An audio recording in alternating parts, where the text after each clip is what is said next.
matter of the cross and the resurrection. After the cross, we know that Jesus was placed in a tomb, and there's just a sweet spot of history where something very unique happened in what we call Second Temple Judaism towards the end of that period, which is referenced as the second burial. It reminds me of the hobbits who had breakfast and second breakfast. This is second burial, and we're going to discuss that, and especially related to the topic of the resurrection. Now, you will note that in archaeology, the sweet spot of archaeology is uncovering graves. Graves were built to be unmolested. They were put in a way so that people would be interred forever.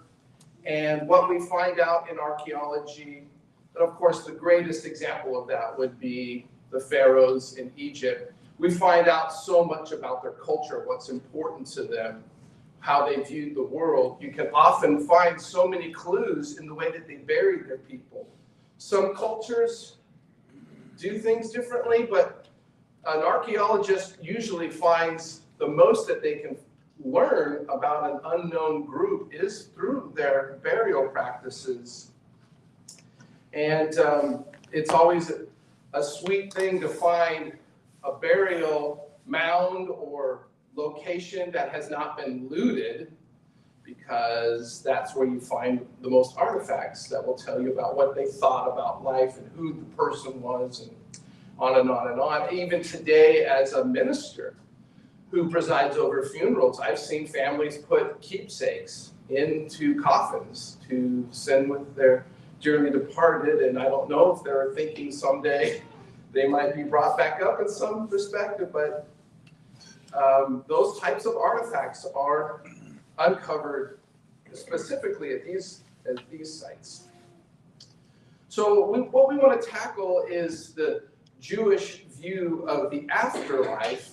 And do we have any clues from the way that they buried their people that would suggest that they believed in an afterlife? Again, referencing the pharaohs, we knew that they packed their tombs with materials to take them into the afterlife that they would somehow access and use. But do we find this in Jewish burial practices?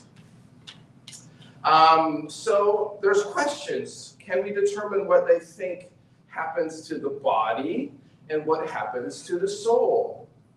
And this is, of course, a faith that has a scripture that informs them of their worldview. They do have a perspective on humanity, a mind-body dualism. They believe that there's something spiritual about them, something that's physical about them. They will honor the body in their burials. They will treat the body in a particular way. Some cultures might send the body up into a funeral pyre and completely burn them up.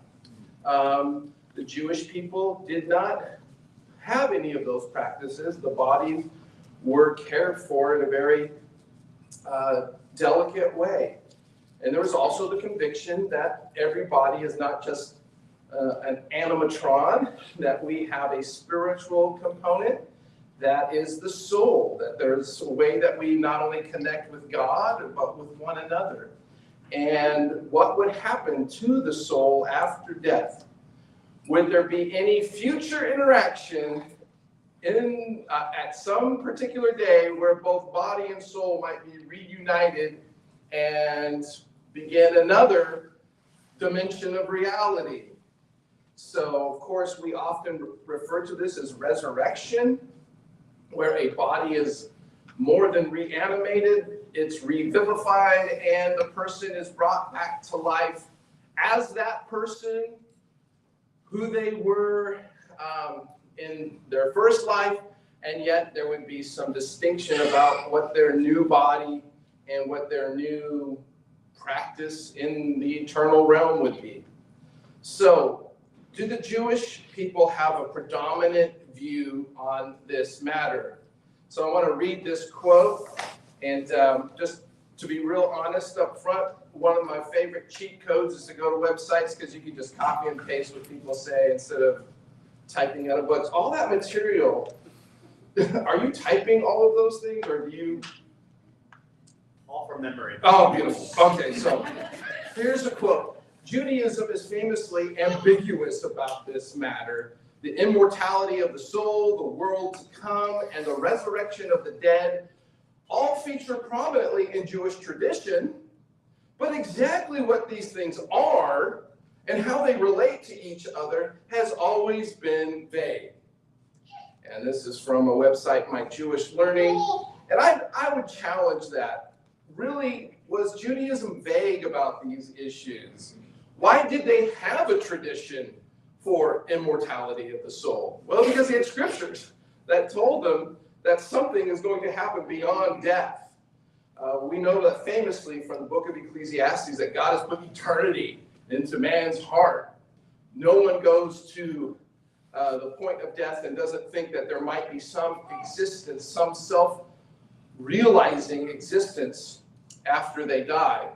The world to come, obviously, God has promised in his scriptures a regenerated world where the sin and conflict and so many of the things that are known on this earth will not take place. So closing passages of Isaiah are very clear about that. A new heaven and a new earth.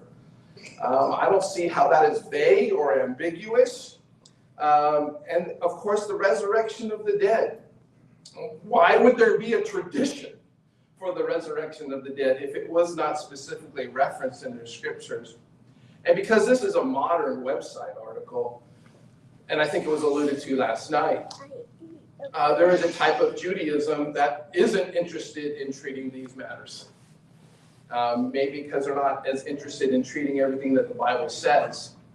But there have certainly been times where this was not a vague topic or ambiguous in any way. And you can certainly find that out from reading more of their tradition. And so, again, modern cultural Judaism advocates ambiguity about the afterlife, but ancient rabbinic literature regularly discusses God's future judgment of nations and individuals, whether there's salvation or judgment. And ancient and renowned rabbis unequivocally advocate for the reality of a post-death resurrection. So it may be vague in these days to those who adhere to some form of the Jewish faith, but there are certainly groups today within the Jewish faith. One was referenced, the followers of Rabbi Schneerson, and many of those who attend this church know about Chabad.org, and we reference them constantly on a lot of interesting topics that they, the way they interpret the Bible. So not ambiguous in the past. And what I would say is if you would look at the key passages simply of the Old Testament, and then the rabbis would make comments about these passages, and too many passages to read and highlight, but 1 Samuel, Job, Psalms, Isaiah, Ezekiel, Daniel, and Hosea have the most famous passages about the resurrection of the dead.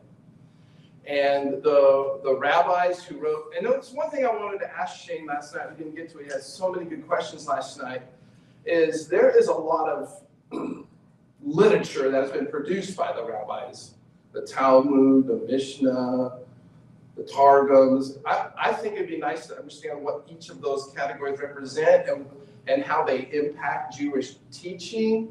There's just so much material. Jewish people are super literate and super educated, and they love to talk about these things.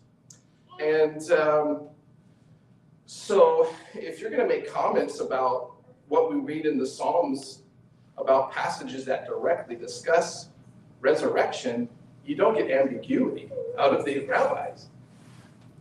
And I would just say, look at the general tenor of the Tanakh, the Old Testament scriptures.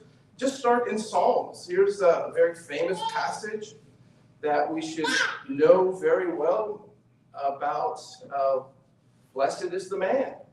And then by verse 5, we read, therefore the ungodly shall not stand in the judgment. Well, when is that supposed to take place?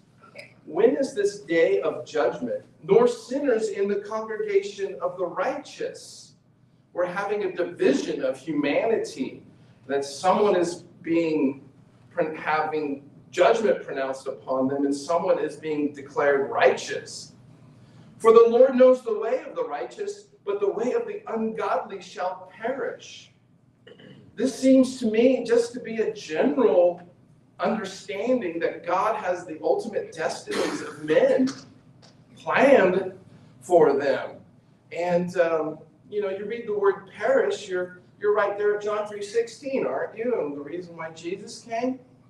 Again, the next psalm, Psalm 1 and 2 seem to be two wonderful psalms that begin the entire book of the Psalms. But this passage, kiss the Son, lest he be angry and you perish in the way. Who's he talking about? Who is this person who's going to perish if they don't respond to the Lord correctly? When his wrath is kindled but a little.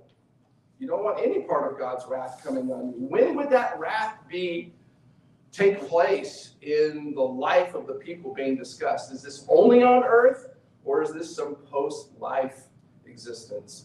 Blessed are all those who put their trust in him.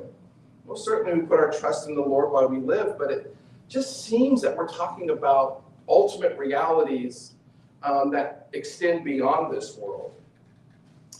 So what was important for me was to find some key passages that would help us to believe and understand that the ancient Jewish people talked regularly about resurrection. And I was going to start putting some things together, but I found a website that did everything for me. All right? And so the resurrection, Techiyat Ha-Matim. Up here in Hebrew, it is so hard because the Hebrew you read this way and English this way. And every time I try to put a Hebrew language, it never puts it in the correct order. It wants to make it English.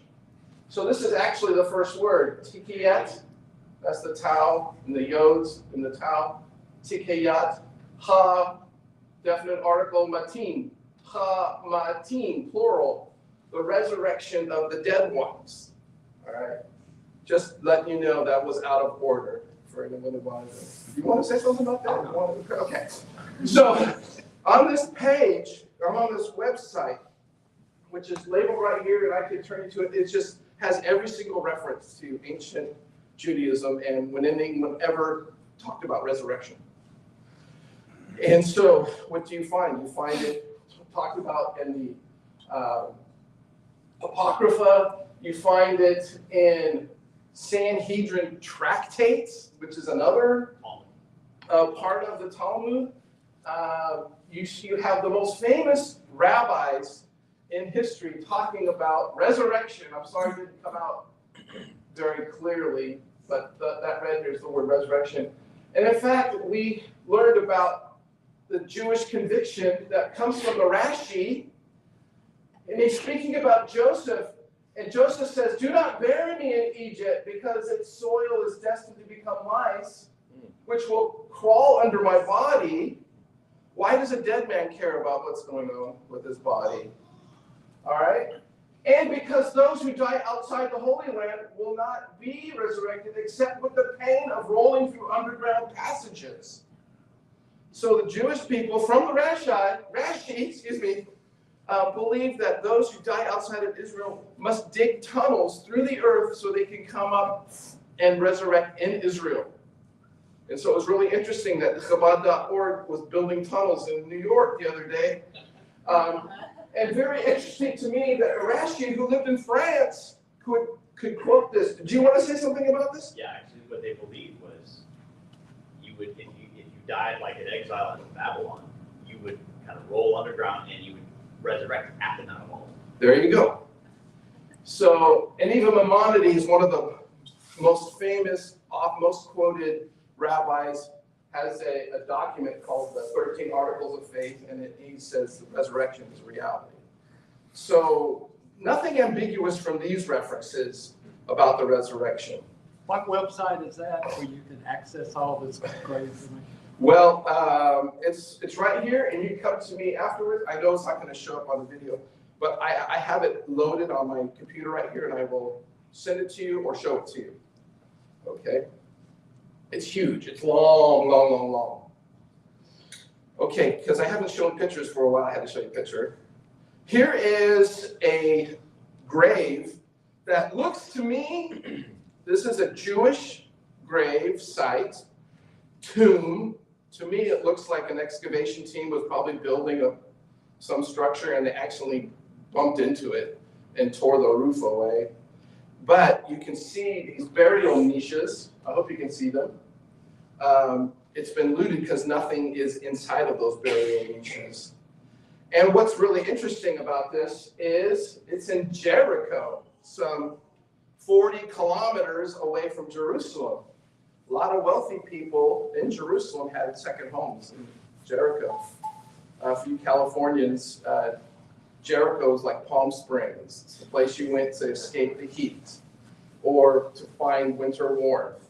It was a location that wealthy people, Herod had a temple, not a temple, a palace there. But what if you were at your second home and you died? And no one carried dead bodies for 40 kilometers anywhere. You had to have a place that you would be buried immediately, according to the Jewish custom. So this is why there are graves in Jericho, and wealthy people could afford such an arrangement. I was really interested when I moved here to Tennessee, when people had passed away, how quickly they would have funeral services, like within 3 to 4 days. In California, someone dies, their funeral's like a month away, and people plan for it, and it becomes a part of just being able to make an important date. You need that much time to plan for it. Out here, people die, and they're like put in the grave before you even knew it. It was just a little bit different for me. So every area and time has different customs related to the observance of those who pass away. So once again, we're asking the question, do Jewish burial practice indicate a belief in resurrection? We certainly know that their rabbinic writings and the Old Testament have references to the resurrection. We also know of New Testament debates regarding the doctrine of the resurrection. The famous division among the Sadducees and Pharisees was that the Sadducees did not believe in the resurrection or in angels, whereas the Pharisees did. And there was contention between them. And this famous episode in the book of Acts with Paul being on trial, reads the room and realizes, hey, if I mention the resurrection in front of these people, I will get everyone upset. So a big fight breaks out at this meeting with Paul and the Sanhedrin because he references the resurrection. The Pharisees think he's great. The Sadducees don't like him anymore. Also, Jesus was directly questioned about the resurrection. Matthew 22 is a great passage because Jesus is first quizzed by the Pharisees, and then the Sadducees go at him, and then the scribes go at him. He's got this whole list of people who are trying to catch him in moral dilemmas or theological dilemmas. And most of you know about this Levirate marriage law, that if a man got married and didn't produce children with his wife, it was the obligation of the brother to marry the wife to produce children. And the Sadducees, who didn't believe in the resurrection, said, oh, we're going to catch him with this great story we have here. There's a man who marries a wife, he dies. 7 brothers end up marrying the same woman. So in the resurrection, which of the brothers gets that wife? Because believing in the resurrection really would ruin this, right? This is just going to destroy your view of the resurrection, Jesus. And boy, what a response. You are mistaken not knowing the scriptures. An indication of, it's in the Bible, the resurrection, a proper view of the resurrection. And the power of God, more the power of God. And that that could mean a lot of things. My first response to that is it would take a lot of power to raise up everyone from the dead. All right? So whatever Jesus is leaning on here for the power of God related to the resurrection is pretty compelling. And then he gives us new information. For in the resurrection, they neither marry nor are given in marriage, but are like angels of God in heaven. That's an incredible commentary. We didn't find that in the Old Testament. But what does it mean to be like the angels? I had this really great conversation just before we started with this very intelligent young lady, who happens to be my daughter. And we were she talked about this angel passage in reference to Adam and Eve, because the curse upon Adam and Eve was the enmity that they would have with each other, and the domination that the man would have over the woman. And she said, maybe in heaven those curses aren't there anymore, so there's no one who's above anyone else in heaven. And obviously we won't be procreating in the heavenly realms. So I guess that's something we need to unpack a little bit more. But again, concerning the resurrection of the dead, have you not read what was spoken to you of God, saying, I am the God of Abraham, the God of Isaac, and the God of Jacob. God is not the God of the dead, but of the living. Again, there's interpretation required there, but what we certainly find is that God knows individuals as ontological beings who have their own identity in the afterlife, that they still exist before God. He knows them, they know him. And the discussion of the soul in some religions is you just become a part of the big God spirit and you disappear as an individual. Or I read one rabbi who said, a rabbi said this, you keep coming back. He believed in reincarnation. He said there's 613 laws of Moses that must be obeyed. And if you go through life and you don't obey every 613, you come back and you got to pick up the ones that you didn't. And until you've fulfilled all 613 laws, then you can go to be with the Lord. Of course, we talked last night about there are fanciful rabbis who can write whatever they want, but a rabbi writes something, and if he's influential, it gets caught up and discussed and sometimes embraced. So Jesus even has some powerful things to say about resurrection. John 6, this is the will of the Father who sent me, that of all he has given me, I should lose nothing, but should raise it up at the last day. That is going to be an important day to define. And this is the will of him who sent me, that everyone who sees the Son, not the Son of Man, not the Son of God, just the Son, everyone who sees the Son and believes in him may have everlasting life, and I will raise him up. There's your Greek word anastaso, omega, anastaso. That means it's the word we use with resurrection all the time. And I will admit that the word anastaso sometimes means he got up out of a chair. It means to get up. But there's some indication that has resurrection language to it, that something will happen on the last day. And of course, Jesus says this in Matthew 10:28, do not fear those who kill the body, but cannot kill the soul, but rather fear him who is able to destroy both soul and body in hell. So if there was a conviction from the Jewish Old Testament that a body and soul exist, Jesus certainly embraced and heartily embraced that teaching in passages such as this. So, what do we know about Jewish burial practices? Well, we read from the events of history that they liked using caves to bury people. They have a concept of being gathered to their fathers, that would be something that was endearing to them and important to them, to be gathered to their ancestors had already passed before them, that they had a realization that they would be gathered to them. You find that there's a distinction between the righteous and the rejected. We even read of unfaithful kings not being able to be buried in the righteous cemeteries because they did not fulfill the obligations and commitments of King David. Some were not given that right because they were considered to be evil. They called their graves tombs regularly. There's an emphasis of being buried in the Holy Land, but second burials, where do we ever read that in the Old Testament? And we don't. We really don't read, except for maybe Joseph when his mummified body gets carried from Egypt and brought back into Israel. That's about as close, I think, as we get. So what does it require to prepare someone who has died?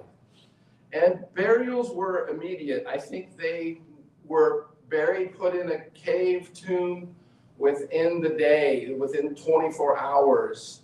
The dead were never to be left alone because there might be some signs of life still. You wouldn't want to inter someone if there still could be some life in them. If they were determined to have shed their mortal coil, they would be wrapped in a linen, in a shroud, strips of linen, and there's usually in the New Testament a reference to a face covering, and that's a debated matter. There's two very compelling reasons for why a face covering is needed. One is that it's like a bandana that you would tie around the head because the jaw wants to open up. Now, I don't know if you know anything about being a mortician. I don't, but I've talked to a few. And one of the most difficult things in the art of being a mortician is to make a person's face look like they're at rest. Because the jaw you have to do things to make the jaw look right and the eyes look right, because your eyes disappear and your jaw.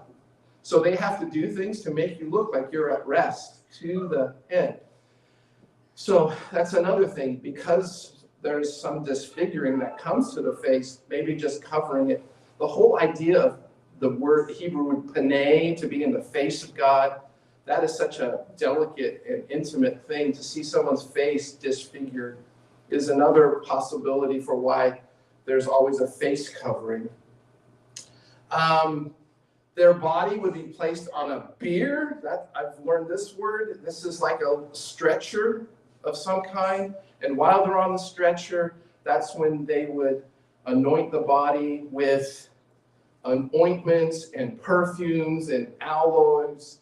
And they would do that because there is an associated degradation of the body and the odors that it produces, and maybe even just to keep the blowflies from having advantage of a dead body.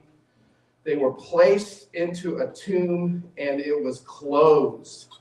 And we're very familiar with the rolling rock tombs. They are found throughout Israel, and we'll show you some photos of that in a moment. Here is your classic diagram of how second burials took place.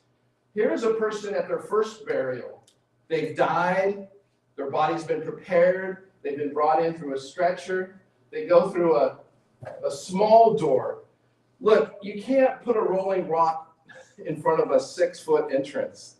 I mean, I'm 6'4", try and roll a rock to cover that much space. And then when I'm wearing heels, it's just making sure people are listening. All right, it's just a joke, okay? Just a joke. So their body would be placed in the grave, and then the rock would be closed, and they would sit in the tomb for a year. And there would be a period of mourning, a 1-year period of mourning. While that body was in the grave, the flesh would desiccate, disintegrate, and a year later they would come back into the grave. They would collect the bones that were. I'm sure that some fragments of the linen would be there. I have no idea what they did with whatever was the remnant of the linens. But the bones would be gathered and placed in what is called an ossuary. Ossuary from the Latin bone, a bone box. And then their bones would be all placed in there. The box would have to be as big as a femur, which is your longest bone, And when they bury my body, they will see that my right femur was fractured and that I have a very bulbous portion of my femur when the bone healed. And then a lid is placed on it, and then it was slid into a burial niche. And that's where the body remained. And let's say this is Uncle Buford. After a year, his bones are put in the box, and if Aunt Matilda dies, she gets laid here for a year, and then they are put together. They have found bone boxes with at least 8 bodies in a single box. Families were gathering their beloved in the single box together. And so there are large and small burial caves of this nature. This is a top-down view of what is called the oscillogeum. This is the bone gymnasium. Rock, people are laid where they are to disintegrate, their bones collected, put in a box, slid in a burial niche. This is a photo of, back in 1995, wow, of my seminary class on our tour of Jerusalem. This is actually, interestingly, west of the city of Jerusalem by a Presbyterian church. But here you can see that you would enter into the tomb cave, bodies would be laid here, and then after the bones were collected, they go into an ossuary and then slid into the wall. All right, so here's more examples of that. All kinds of oscillogeums have been uncovered. Here's one that has the literal bones in there, and it seems that there's more than just one individual in there, although I only do see only one cranium. And then on the side, after the person has been, their bones have been placed in the box, you would scratch the name of the person on the box to let people know who was in there. The number 1 name on the side of an ossuary was Jack. He had a little handle that you would just... No, actually, that's not true. Number 1 name was Simon. But, and of course, they're highly decorated, and you're counting on your family members to write your names, and I'm not a professional, I shouldn't be doing this. None of the names look like anyone spent time, doing a proper work. But here, just examples after examples. Here's the Israeli Antiquity Agency. When they first started uncovering these things, they wanted every single one. There are several thousand ossuaries now. I mean, because this was practiced for over a 100-year period. And now they don't even want to look at your box unless it is highly ornate or has an important name on the side. But this is your Indiana Jones warehouse in Israel. So this is important to interpreting some of the verses that we read in the passages of the New Testament. We read in Matthew 8 that another of the disciples said to Jesus, "Lord, let me first go and bury my father." And Jesus said to him, "Follow me and leave the dead to bury their own dead." And what sounds like a very uncompassionate Jesus is really a conversation about probably the eldest son of the family, who was usually the primary one responsible for gathering the bones and putting in a box. He's saying, hey, I got at least 6 months to a year. I got to wait till my dad gets buried. And Jesus says, we're not waiting 6 months. You follow me now. Fishermen left their boats. You're going to have to be able to leave your family in this situation. And of course, this idiomatic phrase needs to be unpacked. It's a very interesting statement that Jesus has. And again, in Matthew 23, as Jesus is confronting the scribes and the Pharisees, "Woe to you, scribes and Pharisees, hypocrites, for you are like whitewashed tombs, which outwardly appear beautiful, but within are full of dead people's bones and all uncleanness. So you also outwardly appear righteous to others, but within you are full of hypocrisy and lawlessness. Woe to you, scribes and Pharisees, hypocrites, For you build the tombs of the prophets and decorate the monuments of the righteous. So we know that certain graves and tombs of prominent people, they just weren't caves. They were actually something that was a little bit more elaborate. And you can see those in Jerusalem today when you go to Jerusalem, especially across the Kidron Valley. You'll see certain structures that just look like tombs, more like a mausoleum rather than a cave. So Jesus seems to be referencing the second burial practice in this particular passage as well. So the really interesting question is what transpired that this was never a practice and then became a practice? And it would seem to me that some rabbi or group of rabbis had to eventually sign off on it if you're going to introduce something new. And so I have the idea that a lot of wealthy people, for a lot of interesting reasons, started pushing this agenda. I'll tell you about that in a second. But the theological matter was rabbis getting together wondering, is this defiling of the body in any way? Well, the body's gone. Does this compromise our view of the resurrection? No, not really, because even if they're in a box or not, I don't know the conversations that went on, but a new practice being introduced means a bunch of rabbis had to argue about how appropriate it was. And of course, the doctrines about purity are incredibly important to the Jewish people. You couldn't make a bone box out of clay because that's mixed materials. It has to be Cinnamonian limestone. And all those limestone is a sedimentary rock. It looks like one thing. And so bone boxes, cups, jars, I mean, you know those jars that were used for ritual purification that Jesus turned into wine? The jars have to be pure. You just can't use anything for religious ceremonies where things aren't pure. And so if you're putting them in this box, that was a pure space. And then there was the notion of a purging of the body. Where does sin come from? But from our flesh, our sarx in the Greek language. Romans and other people were buried in sarcophaguses. All right, that's the the Greek word for flesh eater. Sarcophagi. Right, there's some sarcophagi. Sarx being the flesh, phago, I eat, sarcophagi. And he's my favorite guy. Point being that wasn't something that the Jewish people did, but they started emulating other cultures and customs we'll talk about in a minute, and then giving a period of grieving. Oh, one thing I wanted to say is there is rabbinic teaching that while a person is disintegrating in a tomb, that their soul would come and check on it during that year. And when their flesh completely disappeared, then they would be purified. All evidence of sin would be removed from them. And this is a theological conviction. And again, a 1-year grieving period. After the year is over, then you have to move on.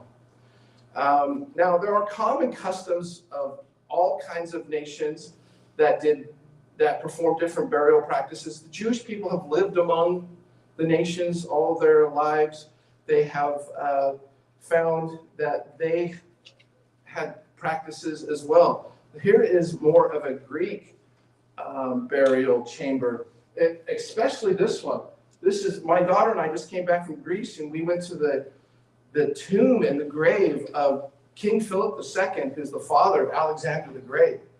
And this is the way that his tomb was arranged. And you find that why archaeologists like uncovering graves is because oftentimes the way people were buried were a reflection of how they lived their lives. So Jewish homes would usually have like an atrium, and everyone lived off the atrium, and all the families lived together, and so they buried them in that arrangement. In a Greek tomb, you had different chambers and antechambers. King Philip was assassinated, and they weren't ready to bury him. So they quickly put together his tomb, and the Greeks burned the bodies to get rid of the flesh. King Philip II's wife also was killed. She volunteered to be with her husband forever, and they burned her bodies. And what did they do with the bones? They put them in a box, a very gold laid over ornate box. And from this, we found out that King Philip II had a gimpy leg because his armor, his shin guards weren't the same size, and it was assumed that he had had some kind of an accident and had a severe difficulty in his gait, obviously. But all the treasures, and this was found, his grave was found in 1977, and after he was buried in this very beautiful structure, they put a huge burial mound over it and covered it, and no one knew it was there until 1977, until archaeologists realized that burial mounds were a thing. And one guy's out in Greece, and he says, that hill just is standing there out of nowhere. Something's got to be in that thing. And that's how they found his particular grave. So the Jewish people knew about what other cultures were doing. And I think that's the people who were the elite of Jerusalem, the Hasmonean or Hasmonean, what do you say? They had a pretty exclusive neighborhood on the west side of Jerusalem. They had their own private entrance to the Temple Mount. They didn't mix up with the hoi polloi in the poor part of the city. And they had the most beautiful bone boxes because they were wealthy. And the real practical reason for why this practice begins, it just seems that they were running out of room. So many people, you just can't bury people on land that is precious. There is times when the Jewish people would pilgrimage to Jerusalem for Passover, for Pentecost, for Feast of Booths, that up to 1 million people would arrive in Jerusalem. They are not all staying inside the city, and they have to occupy space all around that city. Jewish people are not supposed to be near dead things. And so where do you put you're just taking away space that your welcoming tourists can't occupy because there's a tomb everywhere that you step. We've got to compact what we're doing if we're going to continue on as a city. So maybe as a civic, maybe as a pilgrimage necessity, just running out of space. And of course, we deal with these types of questions today. All right, so tell me when I'm at an hour, because I've got way too much material here. So during the Second Temple era, this practice developed over the last 100 plus years or so, that in that period where a second burial was commenced, and it discontinued after 70 AD. It just stopped. Why 70 AD, students of history? The destruction of the temple and the destruction of Jerusalem by the Roman troops. It was the emperor, it was General Titus, and his father was Vespasian. All right? What people don't realize is that about 60 years later, they tried it again without a temple. Simon Bar Kokhba claimed to be the Messiah, brought a lot of people to him back in Jerusalem, and they started the project again because they had this belief in the Messiah coming to liberate their people. And again, this time Hadrian and his troops came and completely finished them off and said, we are renaming everything in Israel. We're taking away every vestige of Judaism. We're going to rename this land. We're going to put theaters and hippodromes and everything Roman in this place. We're going to get rid of this persistent Jewish theology that keeps on cropping up and giving us trouble. What's really interesting is just this month, March 2024, it was publicly announced that they had found a coin from this era. There's the Eleazar the priest coin that came from the Bar Kokhba revolt. And you can see how prominently a palm tree is symbol of Jewish pride and revolt. It's really interesting if like a king would come riding into your town, you'd wave a palm branch at him and say, this is the guy we want to rule over us. It was like flying the Gadsden flag. It's like, don't tread on us. This is our king. This is who we want. I love the flag for Virginia. Death to all tyrants. We need good state flags like that. So palm tree, very significant political symbol, and certainly it's a date palm, so the fruitfulness of the land. On the back is a cluster of grapes, and is the phrase, year one of the redemption of Israel. They thought that they were going to make Israel the kingdom during the Simon Bar Kokhba revolt. Reminds me very much of when Jesus had raised from the dead and his disciples asked him in Acts 1:6, is this the time that you will bring the restoration to Israel? This was so prominently on their mind.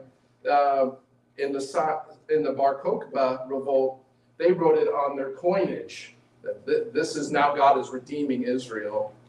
So that was just revealed, and that man needs to wash his hands. All right, so I was raised in the church. I was never told about bone boxes. I never went to a vacation Bible school and made a bone box. This would be a perfect craft. And I don't know, but they have found, like I said, thousands and thousands of these. And this would be a middle class bone box because it's only lightly decorated. But what you find very similar is this, what they call a rosetta. And it is classically found on the side of the bone boxes. And what does that represent? Well, the Jewish people are not into iconography. They don't want anything to be idolatrous. So plants and vines often feature on their ossuaries, and of course that's a view of life. That's things that are living. There's signs of life that you can put on a box where a dead person is. But these are, remember, did you guys have spirograph when you were a kid? That's kind of what they, that should remind me. But if you were laying under a palm tree and you were looking up, what would you see? Or maybe this is Ezekiel's wheel that we read about in his prophetic word. Or maybe it's the wings of an angel that's carrying you somewhere. There's been a lot of different interpretations of what those rosettas are. But when you find depictions of structures, immediately people think that must be some sort of representation of the temple, and that there was a reverence and a desire to be near the temple. Have you heard about the Magdala stone? Very important. The stone that was found in a Galilean near Tiberias in the synagogue, and it looks like a miniature depiction of the temple in Jerusalem. It just has it's a four-sided, and it's got columns and doors, and you're like looking through windows and you're seeing religious artifacts inside. It's a very compelling piece. And it was thought that the scroll would be laid over this as the scrolls were read. And there's another idea. It was like, hey, I don't really have time to go all the way down to Jerusalem for this pilgrimage. I have a little temple right here that fulfills my obligation, which would be a form of some kind of idolatry, I would suspect.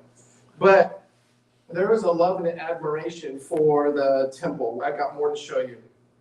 So, what we've learned about ossuaries is that it's a non-needed thing because of Jesus' resurrection on the third day. Why would we ever have to talk about an ossuary if Jesus never had any use for it? Except for the fact that when people buried Jesus, they buried him with the anticipation that he would need it one day. And that's the interesting disconnect. There's another no-box event. In John chapter 11, Jesus is talking to Martha. Your brother will rise again. Martha said to him, I know that he will rise again in the resurrection at the last day. here's a Jewish woman who's trained in Jewish theology, and she has this conviction. It comes right out of her mouth. What does that represent to her? That there's going to be a final day when a resurrection will take place. Verse 38, then Jesus, again groaning in himself, came to the tomb. It was a cave, and the stone lay against it. Jesus said, take away the stone, Martha. The sister of him who was dead said to him, Lord, we did not anoint him with that much perfume. Verse 43, now when he had said these things, he cried out in a loud voice, Lazarus, come forth. And he who had died came out bound hand and foot with grave clothes, like that depiction you saw. I guess he came out like a bunny rabbit. And his face was wrapped with a cloth. They mention that face cloth so often. And Jesus said to him, loose him and let him go. And of course, John chapter 11 is right there in the middle of the gospel. And this is the high point of Jesus' ministry, is that he's bringing resurrection. I mean, this is what Jesus' life represents. What time is it?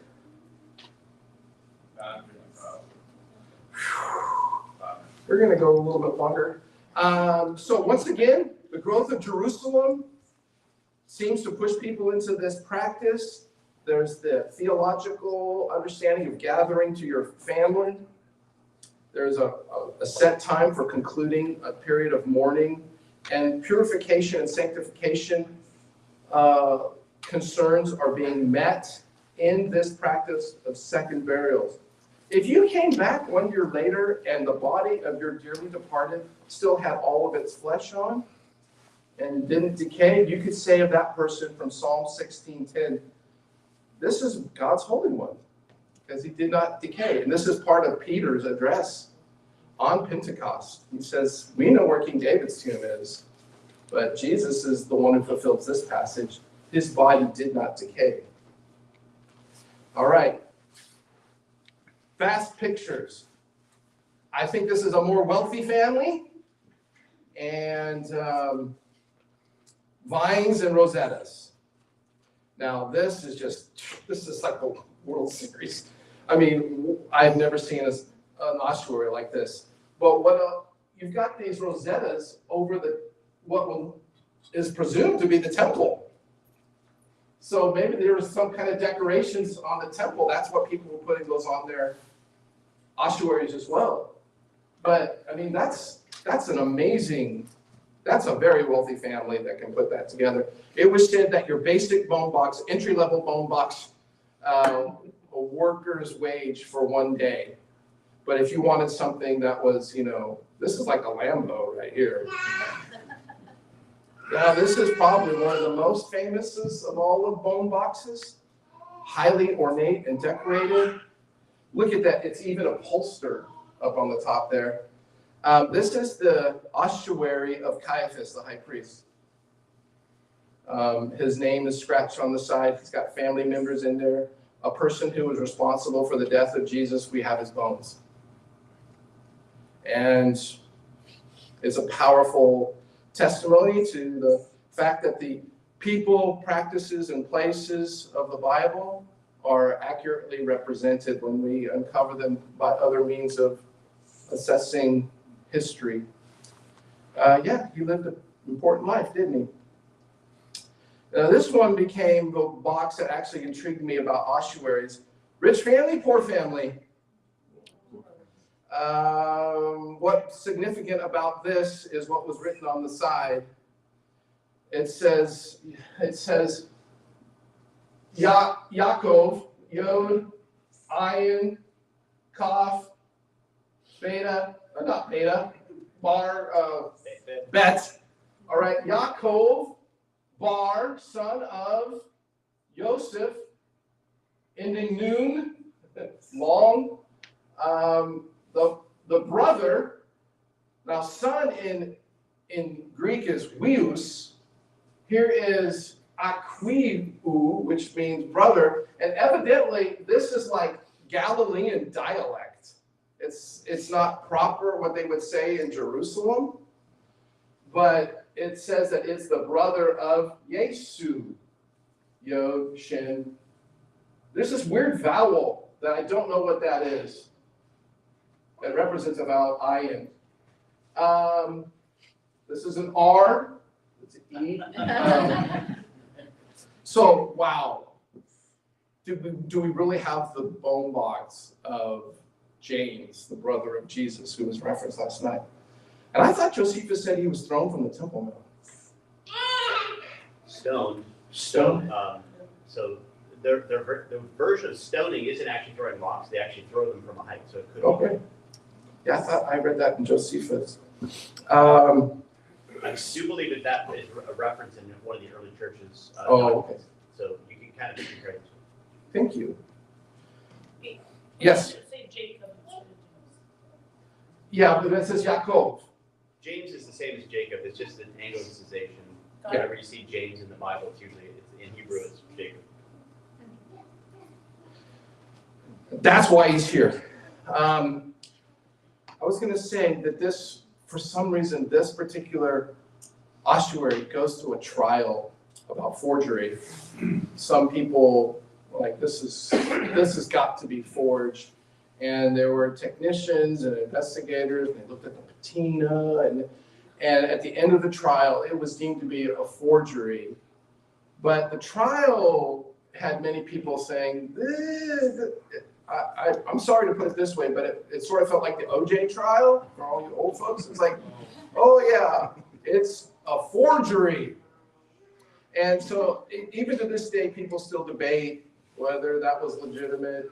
I guess Shane can talk to us later about what his perspective was on it. Here's one bone box that had a spike through someone's ankle. Evidently, they couldn't dislodge it from the ankle of a person who had been crucified.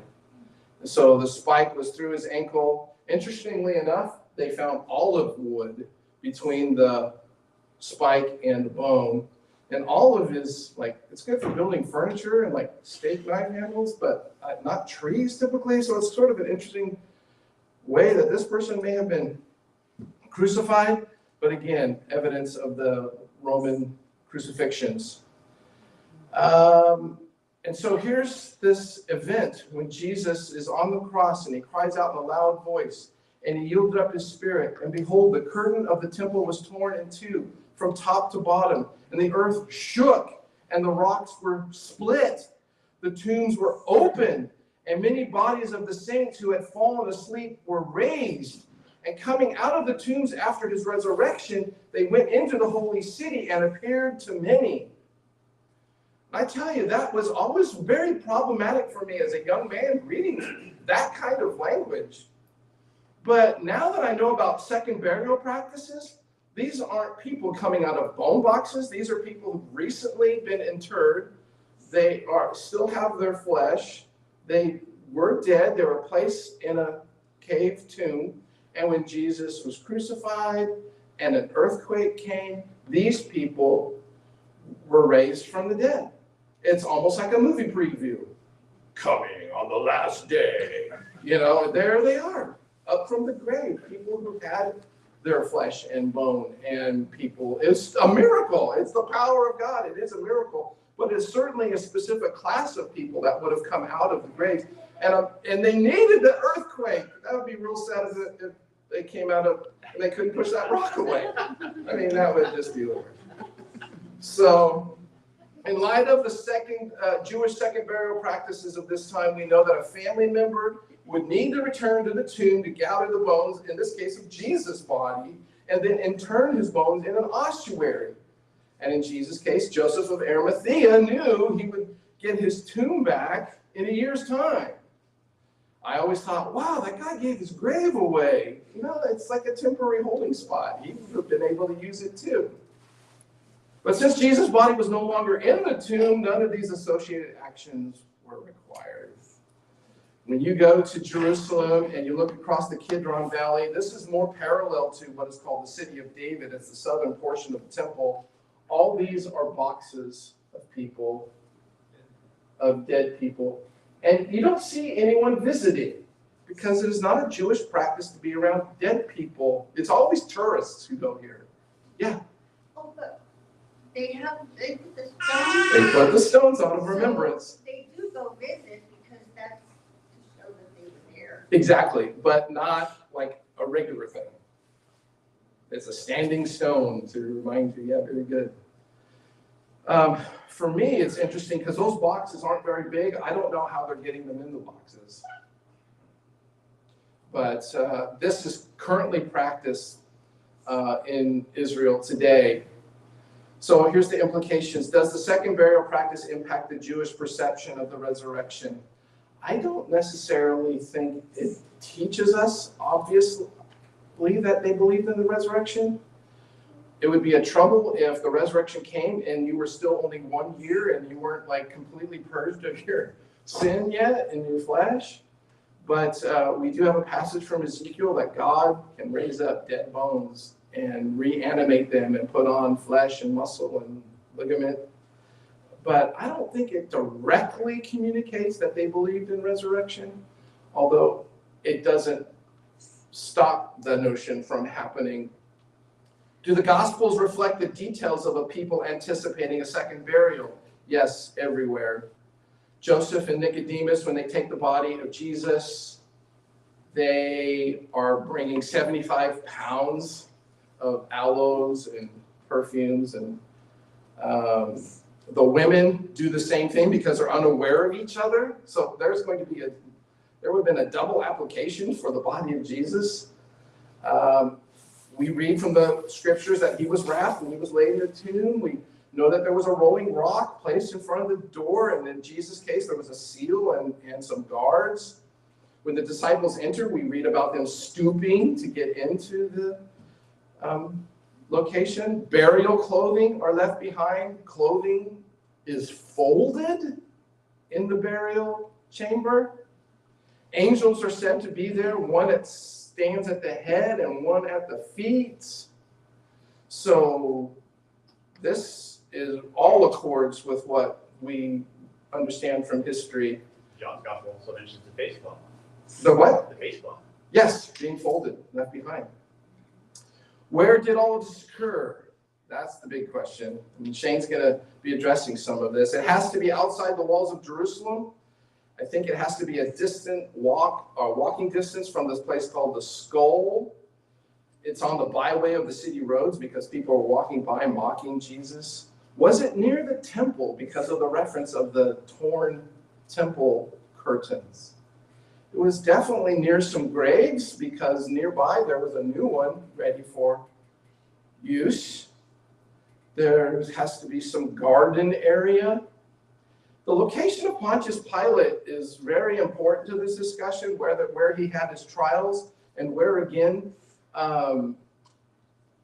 Joseph of Arimathea went to talk to him and said, hey, can I take this man's body? And of course, how far they could carry a dead person and all the 75 pounds, unless they had a group of servants helping to do that, that would be quite an adventure if he was very far away from the city. Did you know that Joseph of Arimathea and Nicodemus violated the law of Moses, so they would not be allowed to participate in the Passover that year because they touched a dead body just before Passover?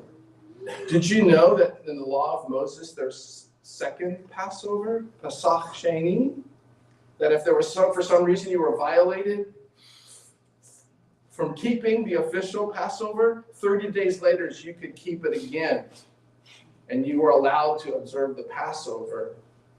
So think about that. Jesus was alive 40 days on earth, and second Passover was 30 days after. Jesus could have had Passover with Joseph of Arimathea and Nicodemus. I'm calling the chosen people right now. All right, so here's a excavation ongoing of a burial chamber. An angel could stand here and stand here. Burial niches. This is like your Sunday morning bulletin cover on Easter. I just don't like Jesus being, like my children's bedroom. It just bothers me a little bit. I mean, the angels could at least tidy it up a little bit. Okay, here's the ancient walls of Jerusalem in red. This is where the hoi polloi lived. This is where the riffraff lived. Here's the temple. Supposedly, the number one location for where Jesus was crucified and buried is the structure called the Church of the Holy Sepulchre. It's free to go in. It's run by a Muslim family, but there are 4 different denominations that take charge of this place. And it's very interesting, but there's a problem with that location. I'll tell you about in a moment. There's also a very important and prominent alternative location called the Garden Tomb. That's north. It's at least 15 minutes over. Okay, I got 5 more minutes. All right. And then there is a potential outcropping right here where Jesus could have been crucified. There's a Muslim cemetery here now today. And then if you go through the Kidron Valley and then on the Mount of Olives, that's another alternative site. And Shane's going to talk about this. There's problems with all of them, and there's pros and cons, as they say, for each site. Here's the biggest con for the Holy Sepulchre not being the site. Everything in blue here is where they found burial tombs. Church of the Holy Sepulchre is here. Remember the picture back in 95? That's like right about here. But almost every single bone box and burial cave is on the east side of Jerusalem, because the prevailing winds are from west to east, and you don't want the smell of dead people defiling your city, and they would see that as being impure. It's awkward that is like the number one location where people, it brings up serious problems. It's not a defeater for me necessarily, but it is very suspicious. Here's your view of the Temple Mount from Mount Olives. You can see some graves here. That is a huge valley to cross. Jerusalem wants to build a suspension bridge because tourists do not like the hike from the Mount of Olives back up to Jerusalem or the other way around. It is too difficult. All those 60 and 70-year-old tourists coming to Jerusalem. That's one of the problems with Jesus being buried here. But I have seen diagrams of bridges going over that valley. If you can show me that there really was a bridge that went over that valley, this becomes a more important location for me where Jesus could have been crucified. Okay, this is our last thing, okay? There's a church, Dominus Flevit. Who knows Latin here? Flavit. Third person singular. The Lord cried, the Lord wept, church. Underneath this church, back in 1873, the French archaeologist Charles Clermont-Ganneau discovers a cave near Bethany with ossuaries containing the name of individuals mentioned in the New Testament: Eleazar, Martha, and Mary. These names were followed by the sign of the cross.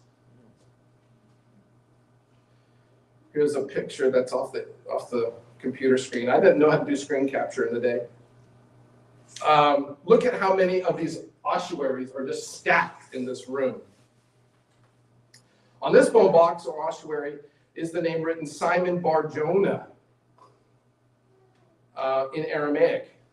Why not the word Kephas? Okay, and look at people who weren't professionals, but here's the Shin Sin. See, it's ending noon. Simon Bar Yonah. Somehow Simon Bar Jonah is in there. All right. There is 100 times more evidence that Peter was buried in Jerusalem than in Rome. There is absolutely no evidence at all that Peter was buried in Rome. I have spoken on the subject to many Franciscan priests in Jerusalem, and they all agree that the tomb and remains of St. Peter are in Jerusalem. And this is a book published in 1958 by these individuals here who are both Roman Catholic priests who kind of bucked the tradition that Peter was buried in Rome. So very interesting that we have found, and it was found so long ago, it's like it's almost been forgotten. So many of the new finds have captured our attention. This 1873. That's a long time ago. But there's very famous Alexander His sons Rufus and Alexander. Rufus and Alexander. Simon the Cyrene, we seem to have his ossuary. We have Johanna, daughter of Johann, son of Theophilus, the high priest. You can see that their writing here is more in Hebrew than in Aramaic. Those are closer related languages. I shouldn't have said it that way. What we find is that the book of Acts is written to a Theophilus, and many people believe Theophilus is a high priest, and this is probably his daughter. Is that right? Did I say that right? Granddaughter? Granddaughter. Here's Shlom Zion, the daughter of Simon the Cohen. Here you see a jar of ointment that is significant for this person. Again, with those rosettas, more pictures of structures that are very compelling. Are we looking at someone's understanding of what the temple looked like? Here we have Simon, the builder of the temple. Here's a guy who worked on that temple every day. He died. He gets a blue-collar ossuary. I think this is the guy who had the spike through his ankle. Here again, this became controversial because people thought this was a fish and Jonah was coming out as a description of the resurrection. And that, like, the box is empty. You know, I'm not going to be here. But then it became taught that this was really another ointment jar where people would be anointed. So this goes on, and I think I got to the end of our wonderful presentation related to the archaeology and second burial practices. And I hope that it contributes to the discussion that we're having here as we discuss the cross and the resurrection.